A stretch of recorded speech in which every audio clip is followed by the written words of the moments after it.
Hey guys, it's Justin with Vector Formed.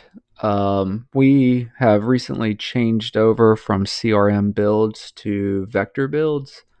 Today I got an episode for you where we are going to do some basic configurations.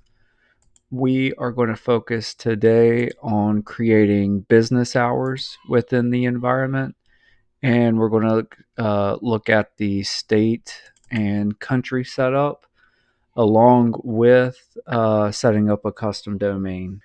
With that, we're going to jump right into our Salesforce environment and we're going to navigate to our settings. Here we're going to type in business hours, and then we're going to update our default business hours and location. So we're going to select the Eastern US, the New York Eastern Standard Time. Then we're going to modify our business hours so that they match our operating hours.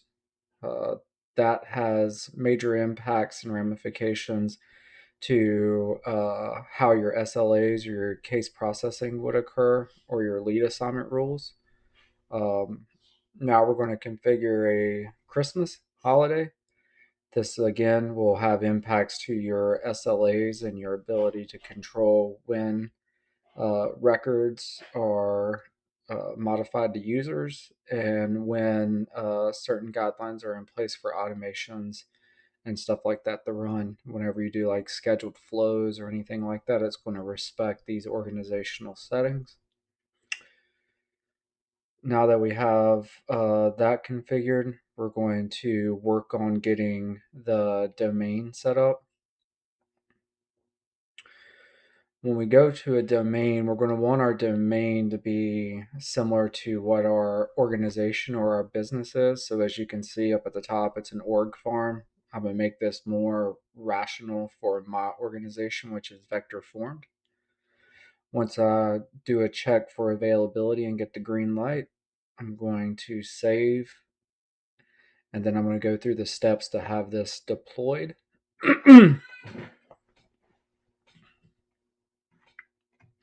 These are all items that are normally set up within the first day. Like as soon as you purchase Salesforce CRM, these are some of the main items that you're going to have to take care of before you can get your users in and start running.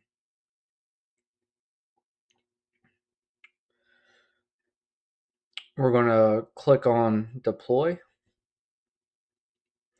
Once this is completed, it'll send an email, and I'll show you that email here in a second to where um, you'll notice that it was completed.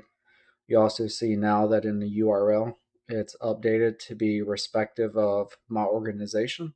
If this was a production environment, the dev ed would not be there. It'd be simply just vector form.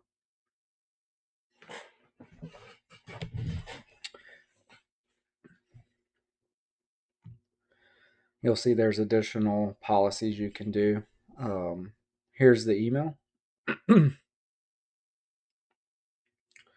Now we're going to do configuration for state and country. This needs to happen before, it's easier to do before you have actual live data records like leads or contacts. You'll see I did a data scan first to validate that there's no data that's going to be impacted. Now that I'm in here, I'm going to configure this to be US only. The company I have doesn't work international. We're basically based in the US and we're mostly centered around the East Coast. So we're going to choose the United States and we're going to make the United States the default up at the top for the country.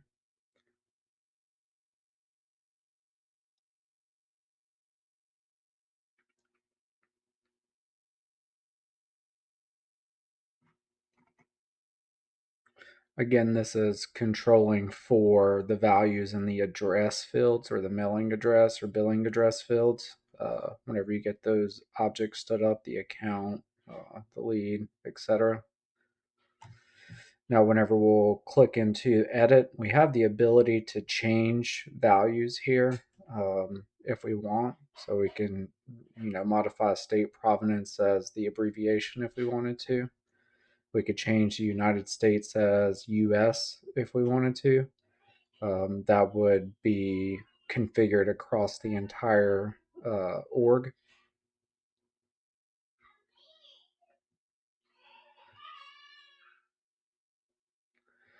Now, validation here is from a leads perspective. I'm going to take a look at an address, and you're going to see that US is the only selectable one, and you'll see the states drop down there.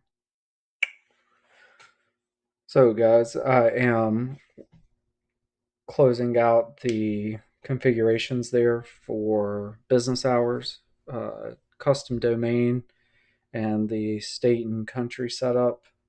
All of those items are day one configurations that you would need to complete for your setup before you start to set users up. Here at Vector Form, uh, I'm hoping to provide some more insights into other CRM tools. Personally, for my CRM that I'm using today, it's the Zoho CRM. I'm also exploring the HubSpot options. They both have free configurations or free systems that allow you to click around and get some basic navigation in the system that you would need to start a business. And hoping to bring those to you in a video at a later time. Um, I hope you enjoyed the video. Please like, share, subscribe. Thank you guys. Have a great rest of your day.